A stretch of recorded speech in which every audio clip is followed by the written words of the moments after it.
Damai sejahtera Tuhan kita Yesus Kristus menyertai kita sekalian.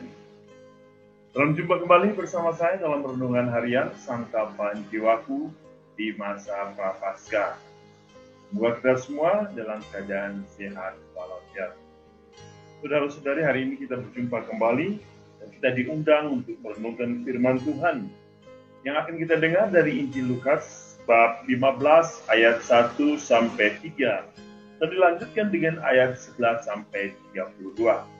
Marilah kita bersama-sama mendengarkan firman Tuhan.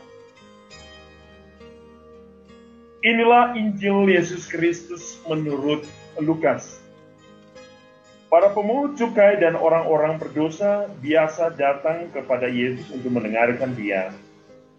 Maka bersungguh-sungguhlah orang-orang Farisi dan ahli-ahli Taurat, katanya, Ia menerima orang-orang berdosa dan makan bersama-sama dengan mereka. Maka Yesus menyampaikan perumpamaan ini kepada mereka. Ada seorang mempunyai 2 anak laki-laki, kata yang bungsu kepada ayahnya, Bapa, berikanlah kepadaku bagian harta milik kita yang menjadi hakku. Lalu ayahnya membagi-bagikan harta kekayaan itu di antara mereka. Beberapa hari kemudian anak bungsu itu menjual seluruh bagiannya itu lalu pergi ke negeri yang jauh. Di sana ia memboroskan harta miliknya itu dengan hidup berfoya-foya. Setelah dihabiskan harta miliknya, timbullah bencana kelaparan di negeri itu dan ia pun mulai melarat.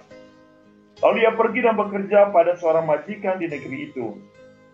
Orang itu menyuruhnya ke ladang untuk menjaga babi. Lalu ia ingin mengisi perutnya dengan ampas yang menjadi makanan babi itu. Tetapi tidak seorang pun yang memberikannya kepadanya.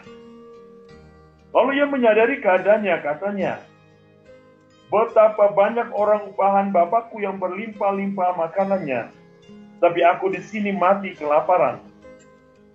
Aku akan bangkit dan pergi kepada Bapakku dan berkata kepadanya, Bapa, aku telah berdosa terhadap surga dan terhadap Bapa. Aku tidak layak lagi disebut anak Bapa. Jadikanlah aku sebagai salah seorang upahan Bapa. Maka bangkitlah ia dan pergi kepada bapaknya. Ketika ia masih jauh, ayahnya telah melihat dia. Lalu tergeraklah hatinya oleh belas kasihan. Ayah itu berlari mendapatkan dia, lalu merangkul dan mencium dia.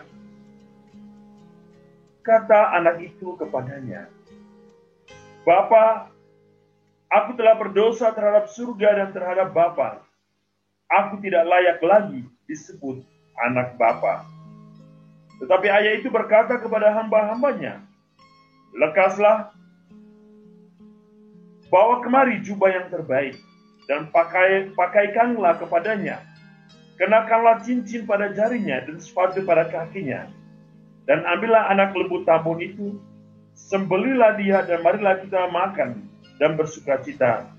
Sebab anakku ini telah mati dan menjadi hidup kembali. Ia telah hilang dan didapat kembali. Maka mulailah mereka bersukaria. Tetapi anaknya yang sulung sedang berada di ladang. Ketika ia pulang dan dekat ke rumah, ia mendengar bunyi seruling dan nyanyian tari-tarian. Lalu ia memanggil salah seorang hamba dan bertanya kepadanya, apa arti semuanya itu? Jawab hamba itu, adikmu telah kembali dan ayahmu telah menyembelih anak lembu tambun, karena ia mendapatkan kembali anak itu dengan selamat. Maka marahlah anak sulung itu, dan ia tidak mau masuk. Lalu ayahnya keluar dan berbicara dengan dia. Tetapi ia menjawab ayahnya, katanya, telah bertahun-tahun aku melayani Bapa dan belum pernah aku melanggar perintah Bapa. Tetapi kepada aku belum pernah Bapa memberikan seekor anak kambing pun untuk bersukacita dengan sahabat-sahabatku. Tetapi baru saja datang anak Bapa yang telah memboroskan harta kekayaan Bapa bersama dengan pelacur-pelacur. Maka Bapa menyembelih anak lembu tambun itu untuk dia. Kata ayahnya kepadanya, anakku, engkau selalu bersama-sama dengan aku, dan segala kepunyaanku adalah kepunyaanmu. Kita patut bersukacita dan bergembira, karena adikmu telah mati dan menjadi hidup kembali. Dia telah hilang dan didapat kembali. Demikianlah Injil Tuhan. Saudara-saudari yang dikasihi Tuhan, kita telah mendengar sebuah kisah yang menarik, yaitu kisah anak bungsu yang pergi meninggalkan tanah airnya, menjual hartanya, dan mengalami kemelaratan dan kembali kepada Bapa. Ya. Banyak dikisahkan bahwa ini adalah perumpamaan anak yang hilang. Tetapi ini sesungguhnya merupakan cerita tentang cinta kasih Bapa kepada anak. Dari kisah hari ini, kita mau merenungkan beberapa poin. Yang pertama, Bapa adalah Allah yang berbelas. Ia selalu mengambil inisiatif untuk datang mencari anak-anaknya hilang. Ketika ia menemukan, ia akan merangkul, memeluk, dan ia bersuka cita karena anak-anaknya yang hilang telah kembali. Itulah yang kita dengar dalam kisah hari ini. Bapa mengambil inisiatif, ia berlari, ia menjemput, ia merangkul, ia memeluk, dan ia memberikan yang terbaik bagi anak bungsunya. Memberikan pakaian yang terbaik, cincin yang terbaik, sandal yang terbaik, dan sukacita pesta. Ini mau menunjukkan bahwa Bapa ingin selalu mengembalikan harkat manusia yang telah hilang oleh dosa kembali kepada kemurnian hati seperti Allah. Yang kedua, pertobatan hanya akan terjadi jika ada kesadaran. Dan itulah yang terjadi pada anak bungsu. Ketika ia menemukan dirinya dalam kesesaran oleh karena dosa, maka ia menemukan kembali jati dirinya melalui sikap kesadaran.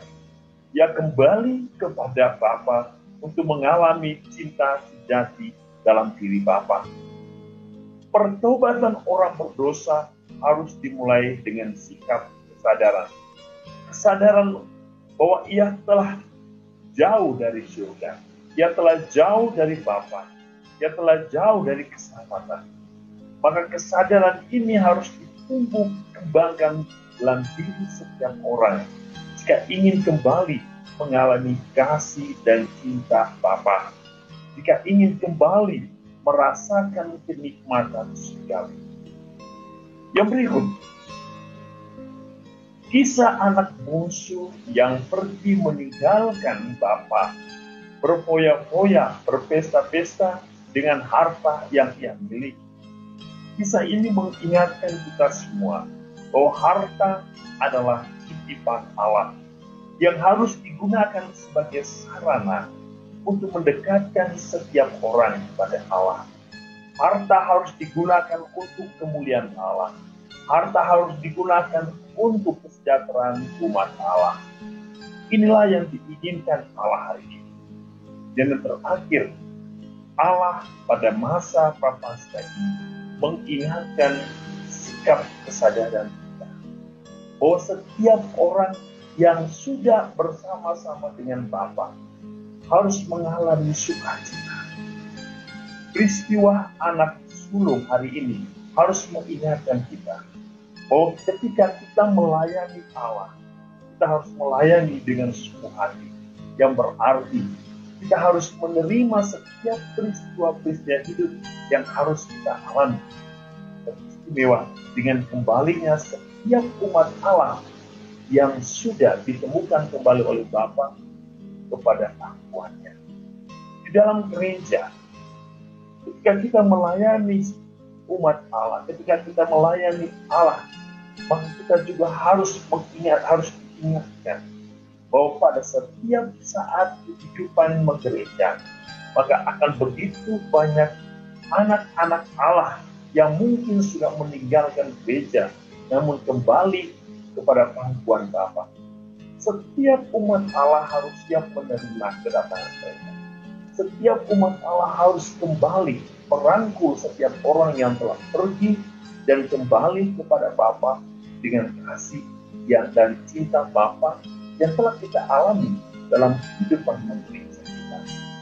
Saudara-saudari yang dikasihi Tuhan, semoga masa Prapaskah adalah masa di mana kita disadarkan akan kehidupan kita, itu menjadi lebih baik dan beristimewa untuk kembali kepada kesempurnaan Bapa dan mengatakan kepada Bapa, Bapa, aku tidak layak lagi disebut anak Bapa, namun di dalam kesungguhan hati kita mau kembali menyatakan, Bapa, aku ingin menjadi anak Bapa. Tuhan memberkati kita dalam seluruh karya dan hidup. Dalam nama Bapa dan Putra dan Roh Kudus. Amin.